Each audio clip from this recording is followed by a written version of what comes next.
Yo, what is going on, Cover One crew? Welcome back to the show. Hope everybody is good, man. What a Thursday night football contest. It was not, man. It was bunk.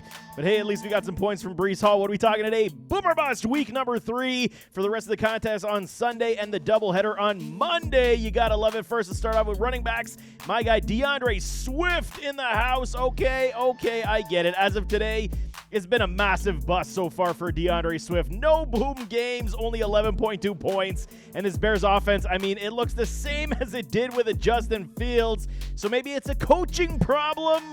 You think it might be, because Caleb Williams is still very, very good. And we know that he's working through his progressions and he's trying his best to be that quarterback. I mean, he can still run, but the struggling to pass block is a big problem.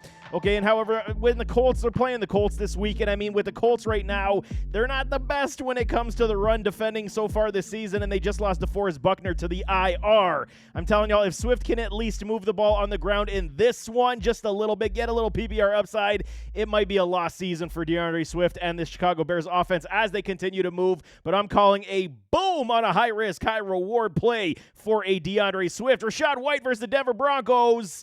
Okay, season started positive. White kicked it off with a boom game, and I mean, it came crashing back down to earth last week with only 2.8 points, tweaking his groin. And I mean, this is a good sign for Bucky Irving to have a bigger role here in week number 3, I'm telling y'all. But I mean, while the Bucs offense, I mean, is under the bake show, it's looking pretty good.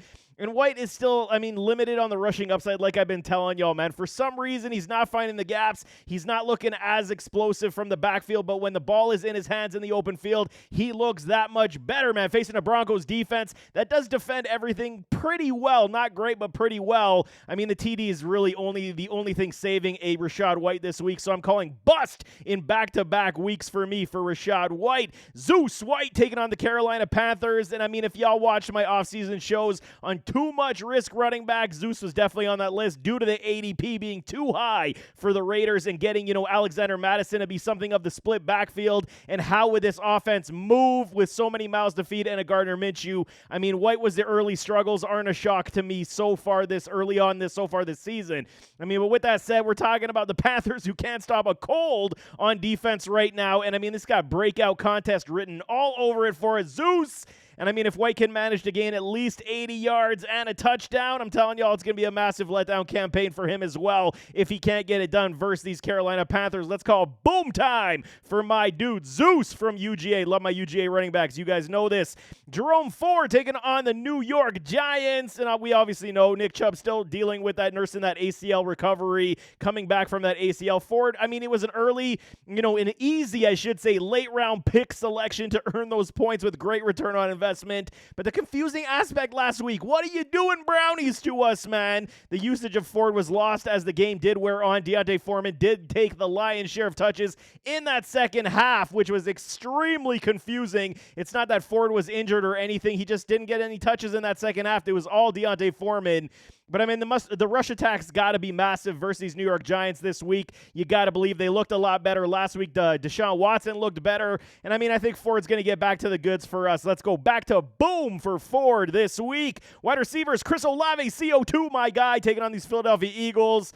And, I mean, this one hurts most of us in the biggest of ways. The Saints are rolling, scoring points, looking good, but not using my dude CO2. I mean, as they should, is absolutely peculiar, but they don't need him right now because everybody else is hitting. He's pulling coverage from everybody else. Right now, Alvin Kamara and Rashid Shaheed, they're taking all the points in that pass game as Derek Carr is looking like he's playing his best ball in his career. There is no question. We haven't seen this in many years. Another positive for Olave, though he did manage a boom game last week, even though it was on the lower side of it, which is definitely something to build on. Bigger boom for CO2 this week. Let's go. Chris Olave, my guy, man. Gabe Davis versus the Buffalo Bills. Kind of weird to say that. He's Jacksonville Jaguars on Monday Night Football. I mean, it's a doubleheader Monday. You guys know this. And, I mean, so far this season, the Jags, I mean, they've been so underwhelming, underachieving. And, I mean, but a steady earner so far has been Gabe. It's been a half PPR, 7.5 to 8.5 points. So it's not terrible, but it's not great. I mean, we know points are down in the NFL right now on the passing upside on everybody. It's just the way it goes right now. Taking on the Bills here on Monday Night Football in what is a revenge game, has it written all over it. And I absolutely love my revenge games, too. You guys know this. It's a massive risk. There is no question, but there is fruit to be bared here in a big way with all the injuries that have happened. Evan Ingram, Christian Kirk's not even involved in this offense right now. We got to think outside the box with all the injuries to our fantasy players as well, calling a revenge boom for a Gabriel Davis. Jalen Waddle, geez, man, versus Seattle Seahawks. Waddle time. And I mean, being a big Bills fan, it's hard for me to feel sorry for the fish, I'm telling y'all. But truly, I do feel sorry for Tua and his concussion issues.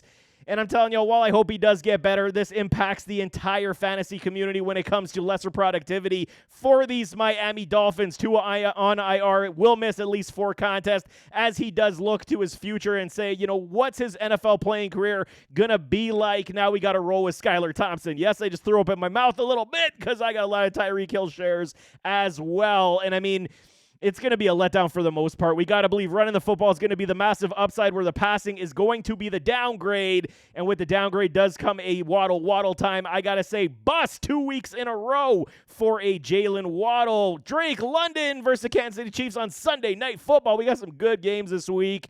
And okay, believing the Falcons would come out of the gates, you know, soaring like a bird, you guys had to pump the brakes, man. You knew there would take some time with Kirk Cousins coming off of his Achilles injury. He looks like a shell of his former self, with exception to that final drive we saw with the Falcons getting the victory over those Philadelphia Eagles. Now they get Patrick Mahomes. And okay, London managed to get into the end zone to earn a boom last week. Did save his fantasy contest, no question. But, I mean, he's facing the Chiefs and McDuffie, I mean, it's going to be a huge challenge for him, no question, to get open. The bum rush is going to come after a slower, less mobile Kirk Cousins. And, I mean, I get it. Most of y'all got to start a Drake London because of where you drafted him. I know it's a tough one, but don't expect a massive day going up against a McDuff because that guy covers everybody like a blanket. I'm calling bust after a boom game for a Drake London this week. Brock Bowers, tight end time versus those Carolina Panthers, and I get it. We could start basically anybody versus the Carolina Panthers right now. It is not looking good. Bryce Young is on the bench, and they're going with Andy Dalton, so it should at least uplift the offense. But Brock Bowers, man, last year's rookie sensation, we know, Sam Laporta. And we got other guys like a Dalton Kincaid, Trey McBride. The youth movement, like I've been saying, at the tight end spot is likely going to occur very soon. But this year, we got a similar stat line from this dude, Brock Bowers, who is truly generational, and he's just getting more comfortable day by day. Ranked the number 2 tight end so far in all of fantasy football, and he's got 2 boom games on his back right now. Facing these Panthers, like I'm saying, is a wonderful matchup. And, I mean, it could, in fact, be like a takeover day in a very big way for Brock Bowers. I'm telling you, Brock gets into the end zone for the first time in his career this week. Boom game for 3rd straight time for this rookie sensation at tight end. Mike Gesicki taking on the Washington Commanders. The Commies on the doubleheader Monday Night Football. And I mean, going back to the offseason, what did I mention to y'all? Mike could have a good role here with these Cincinnati Bengals and Joey B. Joey hasn't necessarily had a good quality tight end like a Mike Gesicki. Is Gesicki elite? No, but he is very good and very capable, and we have seen already the usage in the red zone, the upside that he does possess. But to caveat that, the upside has come with the injury to T. Higgins, with more target share coming his way this week. However, T could be coming back to the field, which is good. He is a questionable, leaning to the right side to start, which could place Gesicki back to only TD upside on fewer targets and third down chain moving. So I'm telling y'all, he's become a reliable fantasy tight end of 13.5 PPR points last week. But if Higgins plays this week, and we know Mike is dealing with a calf injury as well, I'm calling a bust this week for Mike Gesicki. Dalton Kincaid, Buffalo Bills Mafia stand-up versus Jacksonville Jaguars on Monday Night Football. And I get it, y'all, man. Everybody in Buffalo Bills, Bills Mafia, we want the wins. And fantasy football is always secondary when it comes to the Bills winning. However, this is not a good start to the season for Dalton Kincaid. Ranked as the 23rd tight end as of today, is not going to get it done. And it's just been an absolute dreadful start for Kincaid in this offense. But we got to understand how the Bills are putting up wins. The mantra was everybody eats on this offense. And so far, it has been the case. Defenders are daring the Bills to use others to beat them and locking up Dalton with brackets, double coverages.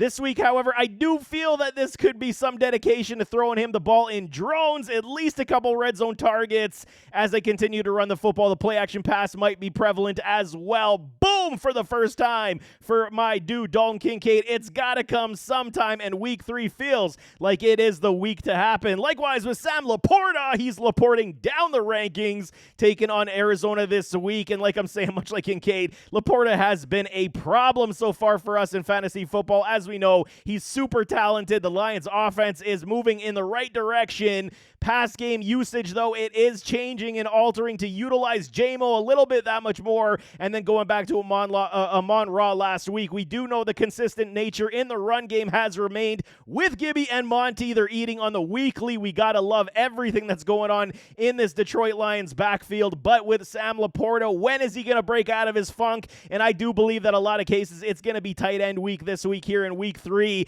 And I'm telling y'all, with that, Goff is going to go back to old reliable in a Sam Laporta. He's going to Laporte his way back to a boom for the first time this season. But there you have it. That is Boomer Bust week number 3. I got start sit for you guys on Saturday, so definitely check that one out as well. Hopefully we're getting those wins. I will be trying to get some trade target videos for you guys as well as we enter past week 3 and everything's starting to cloud a little bit more. We got to get some players to revamp all these injuries that are occurring. But nevertheless, as always, don't forget to hit that like button, hit that subscribe button, jump in those comments, give me your thoughts, and we'll see you next time. I am out.